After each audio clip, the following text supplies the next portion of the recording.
Hello, everyone. This is Becky with Becky Budgets. I am coming back on here this Thursday for payday. So I just wanted to go ahead and get you guys all the updated actual amounts that we paid. And unfortunately, we do have some extra payments due to my mistake. And I'll go over that mistake once more once I get down to that bill so that I can go over that with you guys. So my husband ended up, and let me make sure it's in frame. My husband ended up getting $734.82. Currently, we have $29 in our rollover. And instead of just taking those $57 to pay for our dog's treats, we ended up having to take $190.66 from savings. And you'll find out why shortly. So let's go ahead and add the income together.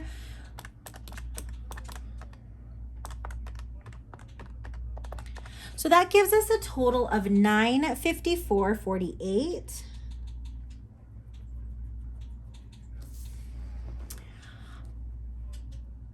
Our nationwide came out for $142.39. The Apple subscription is coming in at $20.93. I completely spaced everything last week, and Slate is actually not the account that went down to 32. It is my Capital One that went down to 32. And that's the one that we're going to pay next after we pay our Dell. So I'm going to go ahead and remove that. The minimum on that is currently $86, but we're going to keep it at that $88. Amazon is $16.31. My husband's phone is $56.15. The Best Buy came in at $20.74. For those of you wondering, the reason Best Buy is back on here is because of some residual interest that was on the account. So I had to go ahead and pay that. Chewy, that was $56.14. I rounded it up to take it out of their envelope. And then I had forgotten that we have a Cricket subscription, and I'm going to go ahead and put a little star next to it so that I remember to add it onto our month paycheck divider so that I can figure out what I'm paying with each paycheck. This one's due date is the 15th. And it actually went onto one of our closed accounts. So I'm not sure if I'm going to keep it as revolving credit on there just so that it looks like we're using it and paying it off. But I did not budget for this. And it came in as $10.79. Then, as I had mentioned before, I had screwed up when paying my husband's student loan through Advantage. They required that we submit all our tax information on, it was for April 15th, 2023. I misread it and I submitted all the paperwork and they went ahead and recalculated everything. So the payment went up from $170 to $255, and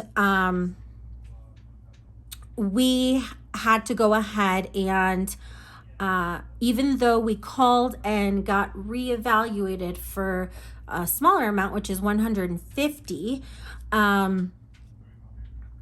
which by the way, we're going to go ahead and pay at the 170 since we pretty much have that running every month. So I ended up having to pay them, and this is not ideal, but we ended up paying them $143.66. And that's pretty much an extra bill for us. And luckily, it's going on to pay a non-interest student loan. So I'm okay with that. But since we didn't have the money in our budget to cash flow that, I ended up taking that money from my husband's 52-week number 2. And you'll see how I'm planning on making that up when we get there. So let's go ahead and add our bills together.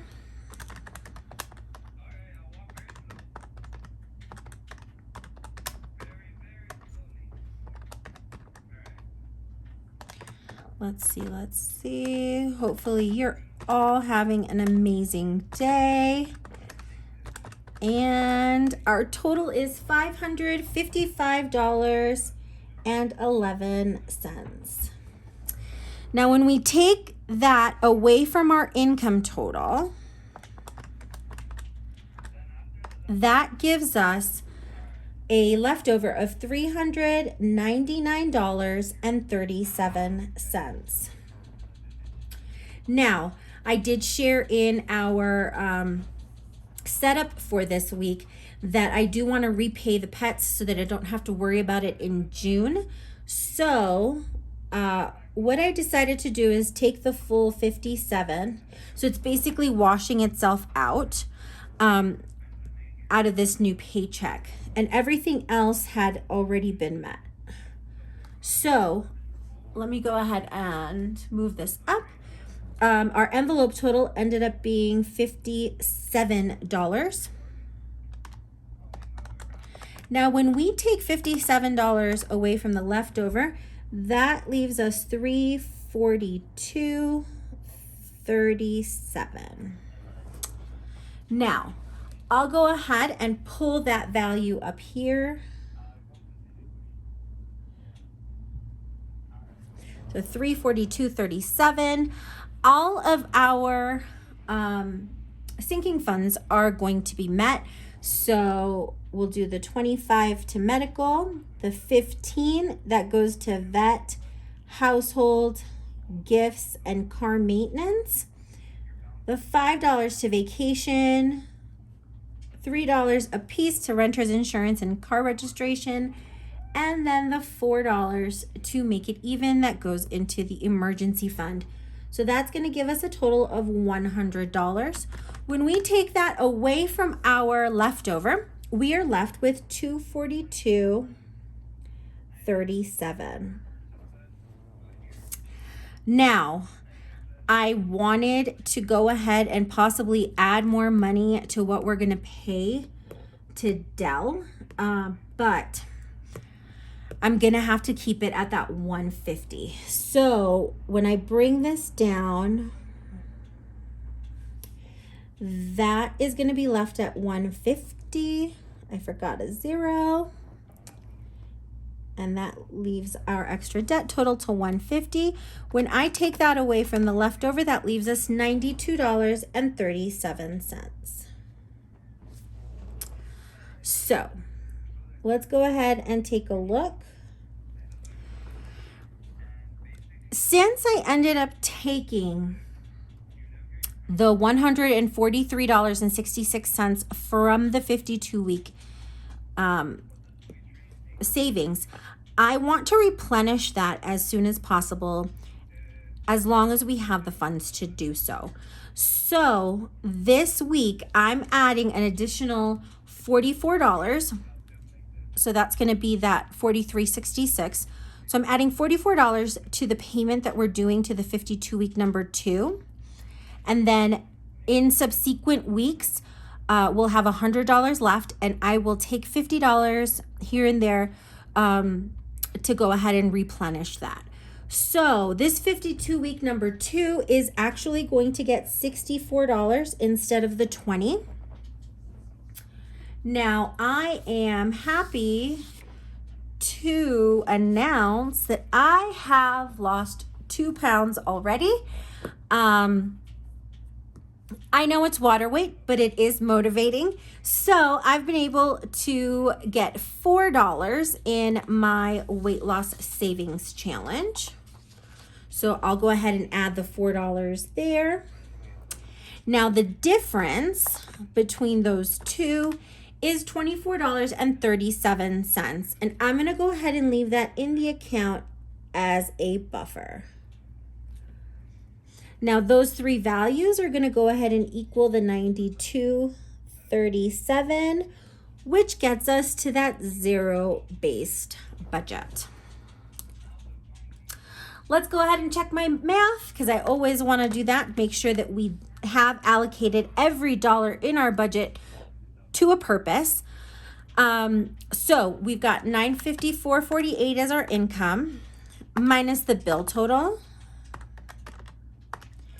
I did not add the leftover on this line. It's going to bug me later, so let's do that now. Minus the envelope total, minus our sinking fund total, minus the amount that we're going to pay as extra to our snowball bill, which is Dell, and that was $150, minus the money going into savings, which is $92.37. And yep, friends, that got us to that zero-based budget. So I will be back tomorrow with a cash stuffing. I did want to let you all know that after kind of thinking things over, I think I am going to go ahead and keep the next check for my husband in May because it's too far from the 1st. And I think that what I'll do is I'll clump the 1st and the 2nd of June together. That way I can use the funds to kind of set up for the next month. And you'll see that in my next video showing my, it'll be a week 5 setup now instead of a week 1. And from there, we'll go ahead and see where we can allocate some funds. So if you do enjoy this content, please feel free to go ahead and subscribe to my channel. I would absolutely love to have you. If you don't want to miss any of my videos, go ahead and hit that notification bell below, and you'll be notified of any of my upcoming videos. If you do like this content, please go ahead and like it. It does share my content with new people so that if they are on a budgeting journey, hopefully I can motivate them as well. As always, I hope that each and every one of you is having a marvelous day, and I will see you tomorrow. Take care. Bye.